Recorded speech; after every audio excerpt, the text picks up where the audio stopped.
Good morning, sisters. Welcome to this episode of Provident Living. I have no idea what episode it is. I should have gone back and counted them. I guess it's not that big a deal to me. We only have one or two left before I've pretty much covered everything that I feel like I can give you guys.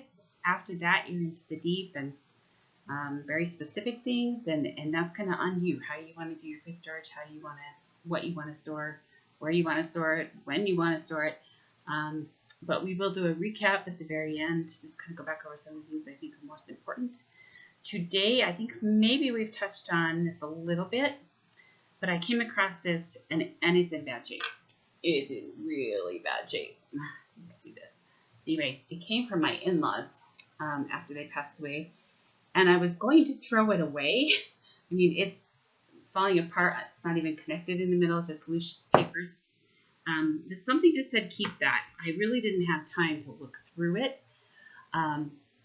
As I was thinking about today's episode, I was kind of thinking of outdoor cooking and the things you might want to consider and things you might want to gather and all of that. And I know that I've touched on it a little bit, possibly even a whole episode before, but I wanted to bring this one into it today. So they do have these.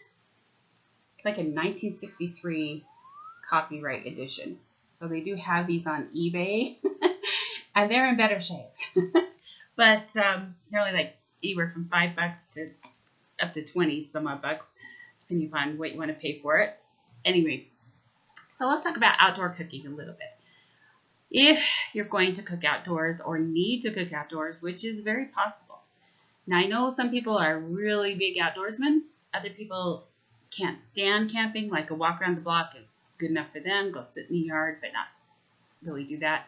You got a big variety of what people like to do and don't like to do. But in a really crisis situation, if you had to leave your home, you cannot rely, especially if it's a really big regional or bigger than that even situation. Yes, there would be things that would open up and they could have shelters and whatnot, but eventually you're going to be on your own. Now, we already have a shortage of housing in this state, and that would only be made worse if people were out of housing. And nobody wants to live in a tent forever, and I know a lot of you don't want to camp in a tent ever, but having that and being able to pitch one in your own backyard, stay close to your property, to your belongings, kind of guard them, or if you had to up and leave for whatever reason, then you've got shelter, and you don't have to, you've got privacy, you've got shelter, you can take care of your own family and not have to rely on the government or other people.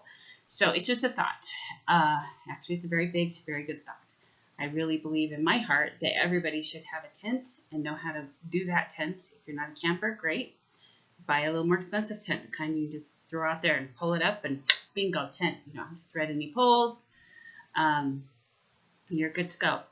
But I do believe that that is an important thing to have in your preparedness, is some kind of shelter for outside and the basics to, if you're going to live in the tent, you got to cook, you got to eat, you've got to clean up a little bit. So there are some little basic things you're going to need. Anyway, cooking. So if you're going to have a fire pit, and a lot of people have fire pits, that's great. Some are in the ground, some are portable, whatever. Probably not something you're going to throw in and take with you. But if you are going to have that at home, you need to have, and this would be in the case of if there's no power, no way to cook in the house, you need to cook outside, then you're going to need to have firewood and a place to store the firewood and keep it dry. And you need to know a little bit about firewood. You can't just go cut down the neighbor's tree or even your own tree and expect it to burn and burn well. No, they need to be seasoned, and that takes a while.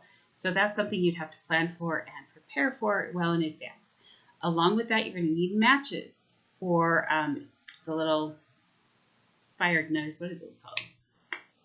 Sorry, all those days. Can't think of the word. Anyway, you're going to need something to light the fire. You can have charcoal. If you cook with Dutch ovens, you're going to want charcoal to have on hand. There again, you're going to need a way to light the charcoal and keep it lit, keep it dry. You need a place to put it. Of course, you're going to need the Dutch ovens too. You're going to need some kind of knowledge, even if you've never done it before. You need some cookbooks. for outdoor camping or for indoor camping. I do actually have some cookbooks that are more modern than this one I showed you that talk about camping outdoors and fun recipes that you could do with your family. Anyway, so you're going to need those basic things. We talked about matches. You're going to need a big supply of matches for whatever it is to light. There's also like your barbecue grill. That takes the natural gas or the propane. Natural, well, depends on your grill. Or charcoal. There again, you're going to have that stored. And, barbecuing is probably something more people are familiar with than others. That's great. But, like we have a smoker, but it plugs in. So it kind of wouldn't be useful to us. And in here, I found it very interesting. Some ways to smoke things that are kind of a lost art. Like all of the stuff in this book, and I marked a whole lot of pages. So let's just go through a few really fast that I thought were interesting. So it just talks about how to build efficient cooking fires. Now, I don't know about you guys, but when I was in Young Women's and we did the little, camp, when we did camp, we had to learn about fires and light our own fires. I mean, my leaders were pretty strict. You had to actually do it. You had to use the flint and steel and know how to do that. We did the 50-mile hike in the Hyumenas with just the backpacks. And that was a whole week. We really did do that outdoorsy, very limited stuff where your shelter was just a tarp and slept on the ground. And boy, was that an eye-opener. My family camped, and I thought, it's not going to be that hard. It's so harder than I thought. It talked about basics, like if you aren't a camper, super basics, like how and what kind of stick you need to gather. If you don't have roasting sticks to take with you, that's okay. You can get those in the wild. Then it talks about different cooking methods and how to make them out of just the things that you have surrounding you. So nothing that you take with you. That's kind of cool in a way. I mean, I'm not a prepper. I do like camping, but I'll have to admit, after many years of tent camping, I really like my RV. Gonna be hard to go back to that if I had to.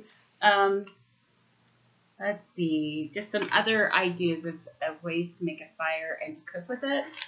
Back here is a way to smoke with like a big fire, the way you make the fire and what you put over it to keep the smoke in. Thought that was interesting. They got a section on cooking with aluminum foil.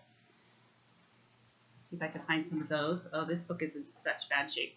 Like literally here they are taking the grill over a fire pit and turning it into kind of like a Coleman camp stove. And that's something you might want to invest in, is a 2-burner Coleman camp stove. Keep in mind that's a stove top, not an oven. So baking, you're either going to have to learn how to cook in a fire with this aluminum foil or other ways.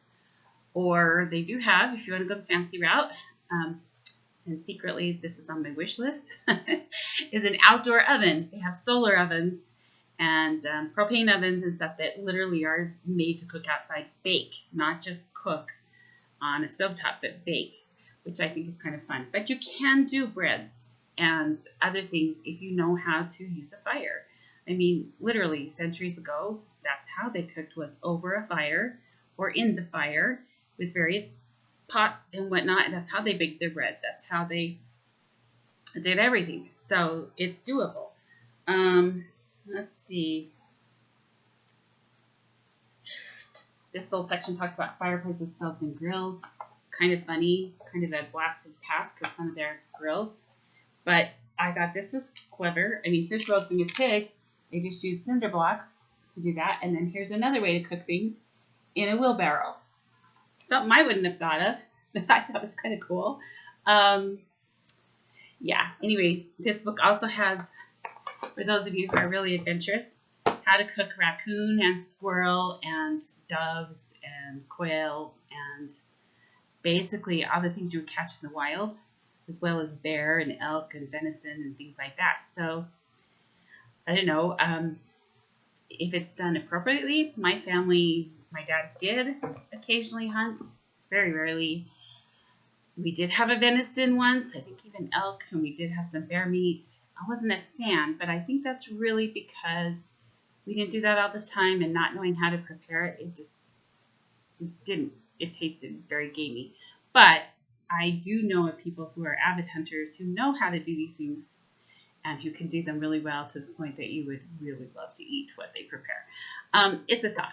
So I recommend that you consider getting some cookbooks, some idea books, some guides, and it doesn't have to be like you can get this 1963 book on eBay, or you can buy some of the more expensive things for today.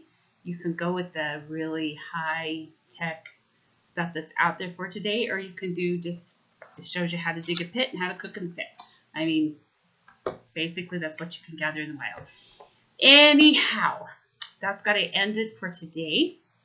I hope that's given you a few more ideas and a few more preparatory points. Also, next time we may talk on more of the Provident Living, where it talks about money saving ideas. There are quite a few out there, so we may get a few more episodes out of that, or maybe combine it into just one. But like I said, it will only be just a few more weeks that we do this, and then it's up to you guys. I hope this has encouraged you and inspired you and got you going. There's no point in this unless you actually have action going on your end. So you guys have a great week, and we'll see you in a couple of weeks. Bye-bye.